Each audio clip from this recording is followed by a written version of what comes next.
बिहार से बड़ी खबर आ रही है। 200 लड़कियों के साथ हैवानियत। जी हां, आपने बिल्कुल सही सुना। मुजफ्फरपुर से 200 लड़कियों के साथ हैवानियत की सनसनीखेज खबर आ रही है। बताया जा रहा है कि नौकरी दिलाने के नाम पर चल रहा यौन शोषण का खेल। पहले फेसबुक पर दोस्ती, फिर यौन शोषण, विरोध करने पर बेल से पिटाई। ये तस्वीर आपको विचलित कर सकती है।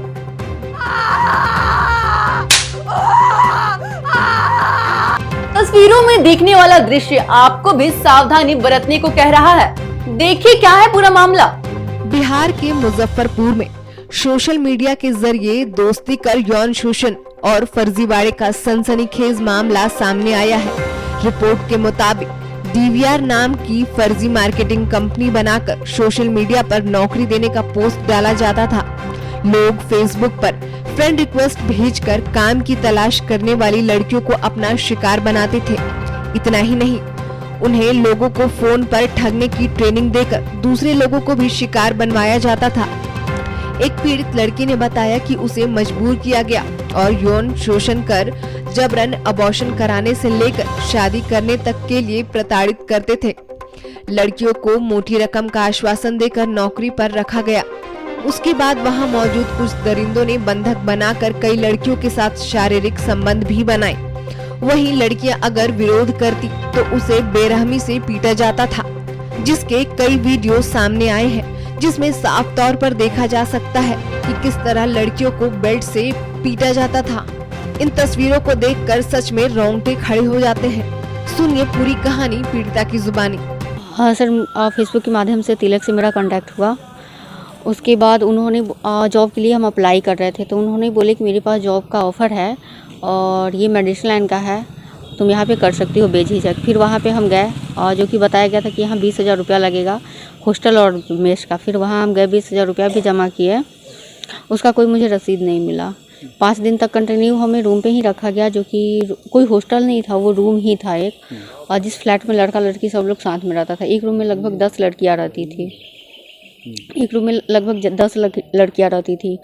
फिर 5-6 दिन बाद से मुझे एक सेंटर नाम की कोई जगह था, वहाँ पे ले जाया गया। वहाँ पे लगभग मतलब बहुत सारे लोग था, 500 से 1000 लोग वहाँ पे था। और वहाँ पे यही बताया जा रहा था कि चीट फ्रॉड मतलब कॉल कैसे किया जाता है, फ्रॉड कॉल करने के लिए सिखाया जाता था। फिर वहाँ कोई जॉब नहीं था, ना कोई ऑफिस था, ना कुछ था ही नहीं वहाँ पे। बस वहाँ पे कॉल करने के लिए ही सिखाया जाता था। फिर 2.5 से 3 मंथ हुआ, मेरा सैलरी नहीं आया। फिर सैलरी का जब हम बात किए तो वहाँ मनीष सिन्हा यानी कंपनी के CMD जिसको बोला जाता है, वो और तिलक ने मिलकर मुझे ये बताया कि तुम्हें यहाँ 50 से 52 लोगों को बुलाना है। 50 से 52 लोगों को बुलाओगी तो तुम्हारा यहाँ सैलरी 50,000 हो जाएगा।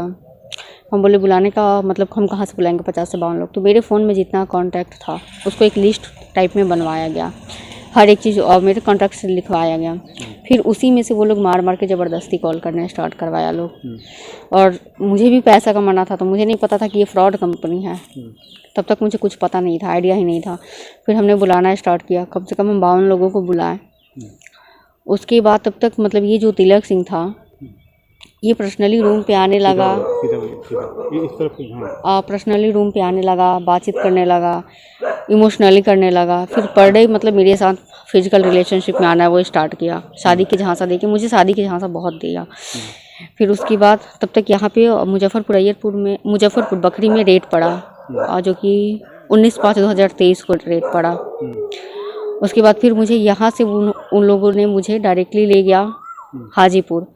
वहाँ पे ऑफिस में, हाजीपुर के ऑफिस में मेरा तिलक सिंह के साथ ज़बरदस्ती शादी करवाया गया, जिसमें विजय कुशवाहा, हृदयानंद, कन्हैया कुशवाहा, हरिराम और तिलक मौजूद था। उन लोगों के सामने मेरा शादी हुआ। उसके बाद वो अपनी पत्नी की तरह मुझे अपने रूम पे रखना स्टार्ट किया। और उससे पहले जब यहाँ पे मुजफ्फरपुर में हम थे, उस बीच हम 3 बार प्रेग्नेंट भी थे, जो कि तिलक सिंह ने ही मेडिसिन देके मेरा अबॉर्शन करवाया था, हॉस्पिटल पे नहीं ले गया था।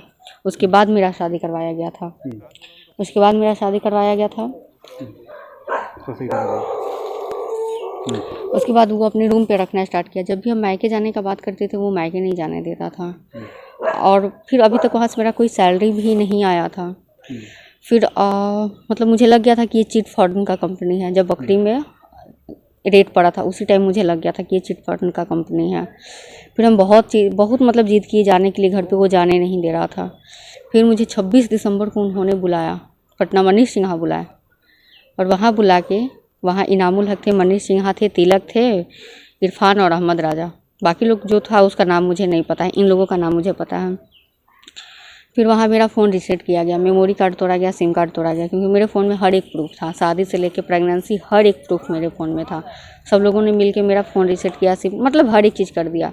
उसके बाद वहाँ से रात में मुझे बैरिया बस स्टैंड लाया लोग। 3 गाड़ी था, एक तो हुंडई वर्ना था और 2 और गाड़ी था। 3 गाड़ी से ये लोग आगे पीछे गाड़ी करते हुए बैरिया बस स्टैंड मुजफ्फरपुर लाया लोग, और ये लोग मेन रूट से नहीं, कोई गांव होके लेकर आया लोग। यहाँ आने के बाद तिलक सिंह ने 200 का नोट दिया और बोला कि तुम्हें मायके जाने का बहुत शौक था, ये तुम पैसा पकड़ो और मायके निकल जाओ। और केस किए। उसके बाद इन लोगों ने मेरे घर से जाके, यानी मेरी मार्केट से जाके मेरा किडनैपिंग किया। किडनैपिंग करने के बाद मुझे गोरखपुर ले गया, गोरखपुर से डायरेक्टली मुझे मुजफ्फरपुर ही लेके आया था लोग कोर्ट में। और फिर यहाँ से जैसे तैसे करके यहाँ से हम निकल के फिर डायरेक्टली मेरी एक दोस्त थी उसके यहाँ रुके, और उसके बाद 1 दिन बाद फिर हम कोर्ट में गए। और फिर हम भी वहाँ गए सीजेएम के सामने। तब तक मेरे भाई को भी हाजीपुर बुला के मारपीट किया गया, वो भी गया हुआ था कोर्ट में। सर, इस कंपनी में बहुत लाखों लोगों का ज़िंदगी फंसा हुआ है। मेरे साथ ही नहीं बल्कि बहुतों के साथ शोषण हुआ है, और हम नहीं चाहते हैं कि अब ये कंपनी चले, क्योंकि सर ये फ्रॉड का कंपनी है और इसमें लाखों का जिंदगी फंसा हुआ है। मुजफ्फरपुर में चिटफंड गिरोह के सदस्य तिलक प्रताप सिंह ने इन लड़कियों को फिल्मी कहानी की तरह जालसाजी में फंसाया और उनकी पूरी जिंदगी बर्बाद कर दी। मामला सामने आने के बाद अहिल्यापुर थाने में एफआईआर दर्ज की गई है। केस दर्ज होने के बाद पुलिस ने इस मामले की जांच शुरू कर दी है। वहीं आपको बताते चले कि मामला 2022 में प्रकाश में आया था, जिसके बाद कोर्ट के आदेश से एफआईआर दर्ज की गई है। देखिए, कुछ समय पहले ये संज्ञान में आया है कि एक कंपनी है जो फर्जी तरीके से कॉल सेंटर चलाने की कोशिश कर रही थी, जिसमें महिलाओं को ल्योर करके और उनसे उनके साथ धोखाधड़ी किया जा रहा था। इस संबंध में 9 तारीख को 9/6/2024 को एफआईआर दर्ज कर ली गई है और वादिनी का बयान ले लिया गया है, और इस संदर्भ में जो इन्वेस्टिगेटिंग ऑफिसर हैं वो आगे की कार्रवाई कर रहे हैं, और इस केस को हम इन्वेस्टिगेट करके जो अग्रतर अनुसंधान है वो ज़रूर किया जाएगा।